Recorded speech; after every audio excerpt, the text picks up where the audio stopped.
7 simple etiquette rules you don't know you're breaking. Good manners are as diverse as the people who show them. There are numerous etiquette rules, and many are only applicable in certain countries. Thus, Eskimo people rub noses when they greet each other. The Japanese always take their shoes off before entering a house, and Thai citizens will never show their shoe soles. It's considered inappropriate. Nevertheless, there are some etiquette rules that should be followed no matter which nationality you are or where you live.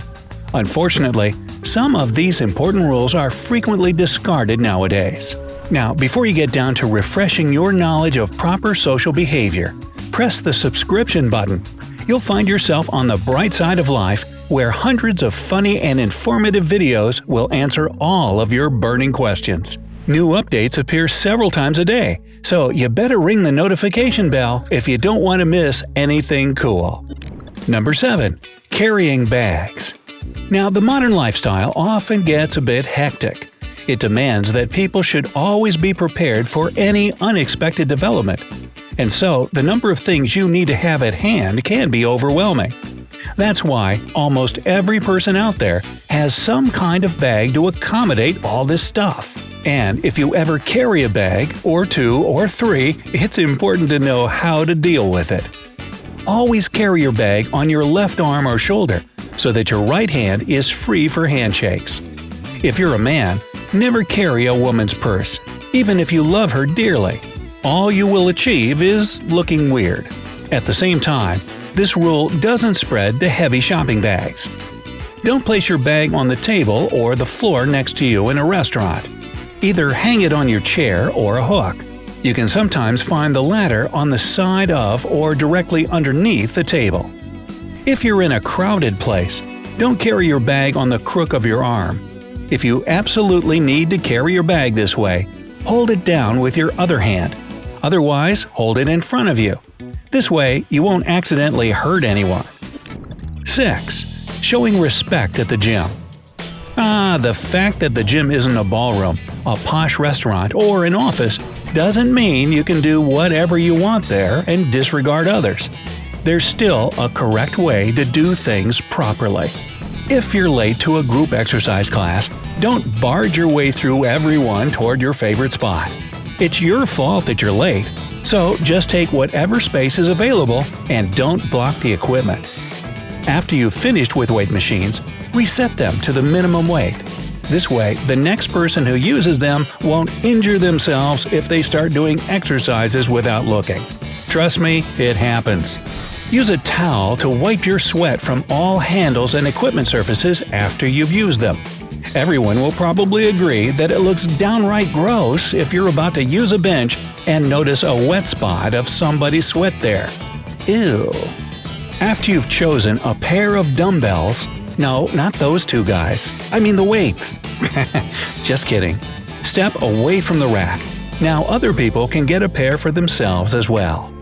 If you approach a piece of equipment, be it a bench, a squat rack, or a lifting platform, make sure that nobody is using it at that moment. 5. Behaving in public places. Now, as members of society, people should behave in a certain way when they're surrounded by others. There are 3 types of people in this world: those who arrive early, those who arrive on time, and those who arrive late. If you aren't the first type, you'll inevitably have to pass in front of people at the theater, at the movies, in a concert hall, or in any other place that is equipped with seats. The only right way to do it is by facing the other people and not turning your back toward them. If you are the first type, you'll be the one that has to let people get through to their seat. In this situation, don't remain sitting. It's inconvenient for people to climb over your legs. Stand up to make it easier for them. Now, while we're still speaking about public places, there are several rules you should never break. Don't talk on your phone. Avoid commenting on what's happening in front of you. And stop chatting with your neighbors right away. It's inappropriate at the movies, at the theater, or at a concert. People come to these events for one purpose: to enjoy them. Listening to somebody's chatter isn't anyone's idea of fun. You can share your observations with your friends at a sports match only. And even there, it's rude and impolite to shout nasty stuff at the players. Really. Number 4. Dealing with invitations. There are 2 types of invitation: regrets only and RSVP. Both require an answer if you want to be invited to other events in the future. If an invitation says regrets only, you should only respond if you're sure that you will not attend. Otherwise, the host will count on you being there. RSVP, Respondez s'il vous plaît, which is my bad French for please respond, on the other hand, means that you must write or call the host to confirm your presence at their event. You should do this within the requested period of time. The host needs to know exactly how many people will attend so that they can prepare the right amount of food, beverages, etc. If you answer with a definite yes, you can only change it to a no if there's a death in the family, an illness, or an injury. In these situations, you should call the host immediately. If you simply don't show up at the event, chances are high that your name will never appear on any future guest lists. By the way, if you use the "my grandfather just died" excuse more than 2 or 3 times for the same relative, people will catch on, so be sure to change it up regularly. Number 3. Table manners. Judging by the amount of time most people spend eating out these days, it's only right to learn some etiquette guidelines. Using cloth napkins may seem simple, but there are some rules to remember. If you need to leave the table for some time, put your napkin on your chair. If you've finished your meal, you can place your napkin on the table. This is a sign for the waiter that you're done. Now they can come up and take away your dirty plates. Even so, you should never put your napkin on top of your plate. Put your fork on your plate if you need to take a break from eating. Now, if you aren't sure which fork you should use for each dish, start with the one furthest from your plate. Then work your way back toward your plate. It's an awkward moment when you come to someone's house for dinner and see the shrimps or peanuts you're allergic to on the table. To escape such a situation, always notify your host of the foods you can't eat due to health issues. It'll save you both a lot of trouble, and maybe a ride in an ambulance. If you're in a small group of up to 4 people in a restaurant, wait until everyone has been served before you start to eat. If it's a business or formal meal, you can begin when the host asks you to do so. Otherwise, wait until everybody else has been served. 2. Dressing up for an occasion. Now, dressing up can be incredibly tricky nowadays. There are so many different options and so little certainty about what's right and what's not. Here are some useful tips. Casual attire.